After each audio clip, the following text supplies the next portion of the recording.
किन बौद्धहरू अरू धर्मका मानिसभन्दा बढी शान्त देखिन्छन्? यो प्रश्न धेरैले सोध्छन्, तर उत्तर सरल छ। बौद्ध मानिस जन्मदेखि नै शान्त हुँदैन, तर बुद्धको मार्गले उनलाई शान्त बनाउँछ। सबैभन्दा पहिले, बुद्ध धर्मको मूल सिद्धान्त नै अहिंसा हो। हिंसा नगर्नु, कसैलाई नमार्नु र कसैलाई पनि दुःख नदिनु यी आधारभूत प्रतिज्ञा हुन्। बुद्धले क्रोध, घृणा र बदला लिने मानसिकतालाई मनको विष भनेका छन्।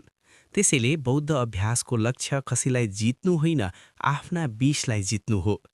धेरै धर्मले भगवानलाई रक्षा गर्नुपर्छ, देवी देवतालाई रक्षा गर्नुपर्छ वा धर्मलाई बचाउनुपर्छ भन्छन्, तर बुद्धले भने धर्मलाई रक्षा होइन, बुझ्नु र अध्ययन गर्नुपर्छ।